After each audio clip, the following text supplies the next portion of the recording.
대성절 3주째를 맞이합니다. 사랑하는 여러분, 오늘 본문 2절을 보시면 그날에 라는 말로 시작하고 있음을 알 수 있습니다. 그날은 바로 메시아가 오시는 그날, 그리스도께서 우리에게 찾아오시는 그날에 그 주인공을 가리켜 이사야 선지자는 독특한 한 상징적인 별명을 사용하고 있음을 압니다. 그분은 여호와의 싹이라고, 그분은 여호와의 싹이라고, 그 싹은 영화롭고 아름다울 것이라고. 여호와의 싹이라는 단어가 히브리 말로는 체마크라는 단어로 되어 있습니다. 체마크, 이것을 번역하면 순, 그러니까 순이 돋는다고 하잖아요. 이렇게 나무에서 순, 가지라고도 할 수 있고, 왜 이사야 선지자는 장차 오실 메시아 그분을 싹으로, 새로운 싹으로, 새 순으로, 새 가지라고 불렀을까요? 여러분, 새 싹은 새 생명 그리고 새로운 희망을 상징하기 때문입니다. 우리말 표현에도 희망이 있다거나 희망이 없는 것을 말할 때 뭐라고 말하죠? 우리가 잘 사용하지 않습니까? 싹수가 있다, 싹수가 없다, 이런 말을 사용하지 않습니까? 여러분이 본래 이것은 방언인데 싹수, 싹 플러스 가지, 합쳐진 말이에요. 그래서 싹아지라는 단어의 본래의 말입니다. 아지는 무슨 말이죠? 망아지, 송아지, 새끼를 말하고, 그러니까 싹아지 합하면 새끼싹, 새끼순, 어린 싹이라는 뜻이죠. 어린 싹, 새로운 싹, 이것이 싹아지입니다. 싹아지, 그것은 생명, 나쁜 말 아닙니다. 그것은 희망을 상징하는 단어입니다. 우리가 한국말도 이렇게 모르게 해석되는 경우가 많아요. 우리가 저게 나쁜 말이라고 생각하는데 그런 뜻이 아니죠. 이사야 선지자가 지금 이 예언을 하고 있을 때 그가 속해 있던 나라는 국내적으로 전쟁이 계속되고 있었고, 왕권은 흔들리고 있었고, 아무것도 사람들은 믿을 만한 것이 없었습니다. 하나님의 백성들조차도 깊은 체념과 절망에 익숙해 있던 그때 이사야 선지자는 예언을 시작합니다. 그는 그날이 오고 있다고 말합니다. 다시 말하면 그날 여호와의 새싹이 돋아날 것이다. 희망을 선포하고 희망을 예언하고 있어요. 그렇습니다. 사랑하는 여러분, 여호와 하나님께서는 지구촌의 한 모서리 언약의 땅에서 하나님께서 준비하시는 새싹 되시는 그리스도를 이 땅에 보내실 준비를 하고 계셨던 것입니다. 그렇다면 왜 메시아가, 혹 그리스도가 우리의 희망, 새로운 싹이 될 수 있었을까요? 우리에게 이미 오신 예수 그리스도, 그리고 우리 마음에 계신 그리스도가 오늘도 희망의 새로운 싹이라고 우리가 고백할 수 있는 이유, 뭐 때문일까요?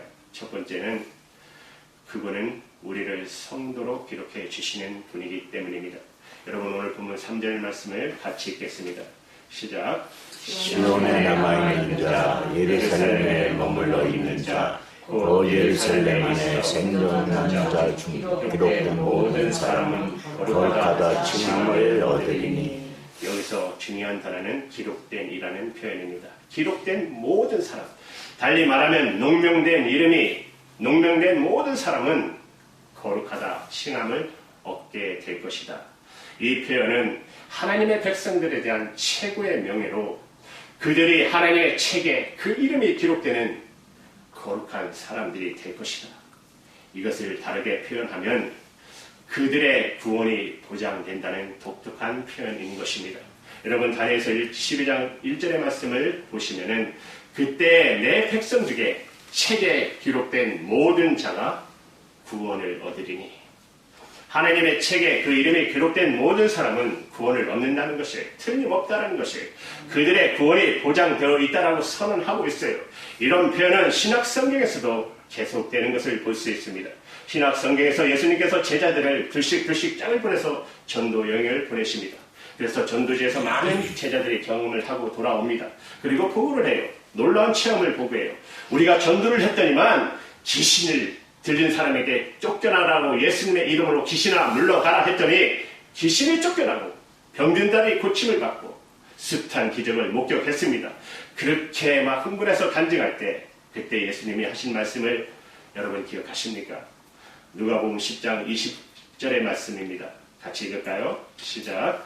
그러나 귀신들이 너희에게 항복하는 것으로 기뻐하지 말고 너희 이름이 하늘에 기록된 것으로 기뻐하라 하시니라. 귀신이 항복하는 것 기적이죠. 병이 고침을 받는 것 물론 기적이죠. 그러나 그보다 더 위대한 기적이 있다고, 그보다 놀라운 기적이 있다고. 그것은 너희들의 이름이 하나님의 책에 하늘에 기록된 그 사건이라. 여러분, 사도 바울도 빌립보 교회를 향해서 편지를 보내면서 빌립보의 사역자들이 서로 힘을 합해서 도와가면서 이 복음의 사역 앞에 헌신해야 할 일을 격려하면서 이렇게 말합니다. 빌립보서 4장 3절의 말씀을 보면 그 이름들이 생명책에 있느니라. 다시 말하면 너희들, 나의 동역자들, 너희들이 생명책에 있느니라. 무슨 말씀이에요? 우리는 함께 영생을 상속받은 자, 천국에 영원히 거하게 자들이라. 그렇다면 이 땅에서부터 바로 우리는 그 영생의 복음을 전하는 일에 함께 동역해야 된다고 사도 바울은 말하고 있는 것입니다. 사랑하는 여러분, 그렇습니다. 한 사람이 예수님에 대한 소식을 듣고 그 예수 그리스도를 나의 구주로, 나의 메시아로 알고 믿고 그를 영접하는 그 순간 그에게 일어나는 놀라운 사건, 하나님이 여러분과 저 이름을 하늘나라 생명책에 하나님의 거룩한 백성으로 기록해 주신다는 것입니다. 이 사실을 여러분 믿으셔야 됩니다. 여러분 이름의 생명책에 기록되어 있습니다. 믿으세요? 아멘. 이것은 중요합니다. 여러분 이 확신 없으면 신앙생활 하나만입니다. 가장 제가 안타깝게 생각하는 분들이 교회 열심히 나오셔서 이 확신 없이 다니시는 분들이 제일 안타까워요. 밖에서 신나게 놀면 그나마 이러면 안 되겠지만 그래도 들어와서 나중에 하나님이 역사하시겠지만 정말 이 확신이 분명히 있어야 됩니다. 내 이름이 하나님의 생명책에 분명히 기록되어 있고 그분은 나를 당신의 백성으로, 당신의 자녀로 기억하고 계시다면 하나님의 나라의 호적에, 하나님의 호적에 그보다 위대한 사건은 없다라는 것입니다. 여러분 그것을 오늘 본문의 표현으로 돌아가서 다시 보면 이사야 선지자 4장 3절에 너의 이름이 그 책에 농명된 기록된 모든 사람은 거룩하다 칭함을 얻으리라. 우리는 본래 거룩함과 상관이 없는 인생을 그동안 살아왔습니다. 아닌가요? 그런데 우리가 예수님을 메시아로, 예수님을 구세주로 믿는 순간 메시아 대신 주님의 은혜를 통해서 우리는 거룩하다고 칭함을 얻게 되었고 우리가 거룩하게 되었다는 것입니다. 거룩하다를 칭함을 얻으리라. 그분의 때문에, 그분의 은혜 때문에, 그분의 사랑과 은혜 때문에 그렇게 되는 것입니다. 이렇게 거룩하다고 칭함을 얻은 사람을 가리켜 신약 성경에는 신학적 표현으로 말하면 거룩한 된 자, 칭함을 얻은 사람들을 성도라고 부른다는 것입니다. 성도, 고린도전서 1장 2절의 말씀을 보시면 고린도에 있는 하나님의 교회, 곧 그리스도 예수 안에서 거룩하여 지고 성도라 부르심을 받은 자들과 분명히 나와 있죠. 사도 바울이 고린도 교회 교인들에게 뭐라고 쓰고 있어요? 예수 안에서 거룩하여진, 예수님 때문에 거룩하여진 성도라고 부르심을 받은 그대들. 여기 보면 여러분 본래 성도라는 단어에 영어 성경에 보시면 어떤 단어로 쓰여있죠? saint라고 되어 있지 않습니까? saint. 그런데 성자, 그걸 번역하면 성자, 성인. 그럴 때 saint라는 단어를 씁니다. 그런데 여러분 성도와 성자가 같은 단어라는 거예요. 그러니까 성도를 다른 말로 말하면 성자예요. 성인이에요. 여러분 조금 충격이 되지 않습니까? 한번 해보실래요? 성자님, 성녀님.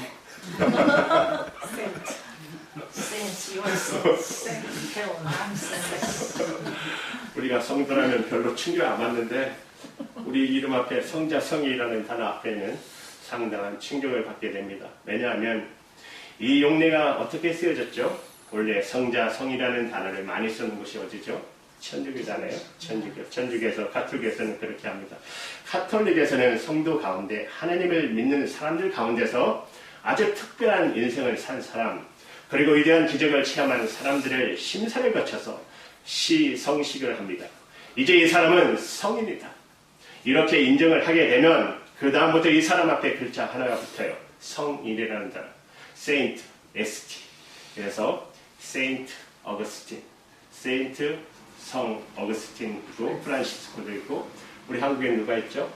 제가 아는 분은 김대건 신부님. 붙어요. 성자, 성인 이렇게. 그런데 사실 여러분 엄격하게 말하면 보증하면 그것은 잘못 쓰는 것입니다. 예수님을 영접하고 믿는 모든 사람들은 다 성도예요. 그러니까 우리 모두가 성인이라는 말인 것입니다. 사실은 우리가 잘나서 그렇게 된 거 아닙니다. 은혜 때문에, 예수님의 십자가의 공로 때문에 우리가 제사함을 받았을 뿐만 아니라 우리가 거룩하다고 칭함을 얻게 되었다는 것이에요. 이렇게 거룩하다 칭함을 얻으면 사건을 교리적으로 표현하는 것을 칭이라고 부릅니다. 칭이 뭐죠? 의롭게 되었다는 말이죠. 의롭다고 칭을 받았다는 것이에요. 여러분 로마서 3장 24절의 말씀을 보십시오. 그리스도 예수 안에 있는 속량으로 말미암아 하나님의 은혜로 값없이 의롭다 하심을 얻은 자 되었느니라. 값없이. 우리가 그럴 만한 대가도 없는데 자격도 없는데 값없이 의롭다 하심을 얻은 자가 되었다. 이것을 은혜라고 말하는 것입니다. 은혜. 은혜가 자격 없는 사람에게 베풀어진 보이. 이것이 은혜이죠. 그래서 여러분 종교개혁자들이 이거 가지고 종교개혁을 하지 않았습니까? 이거 하나 잡혀가지고 오직 은혜, 전적인 은혜 이 단어를 썼던 것이죠. 정말 은혜가 아닌가요?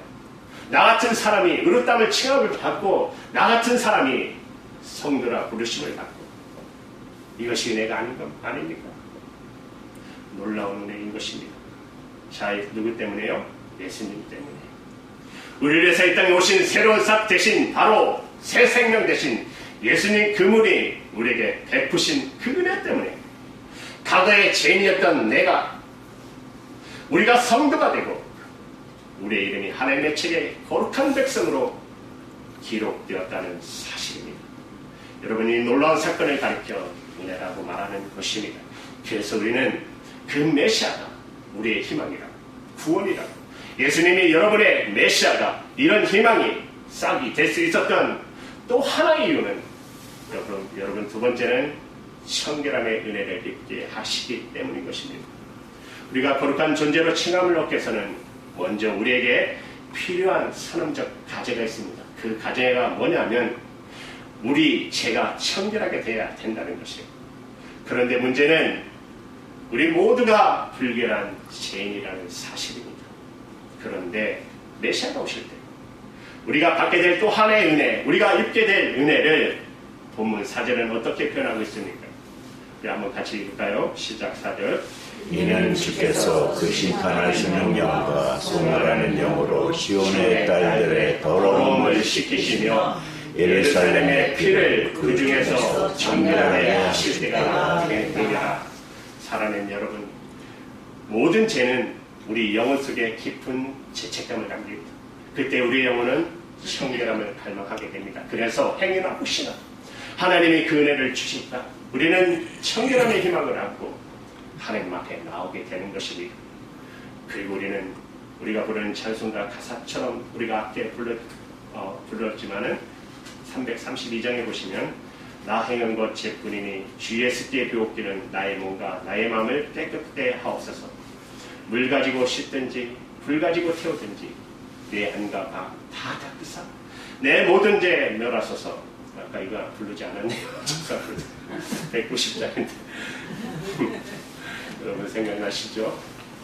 1700년 중반에 영국 변호사이며 시인이었지만 정신병과 싸우고 있던 올리언 카퍼라는 분이 계십니다.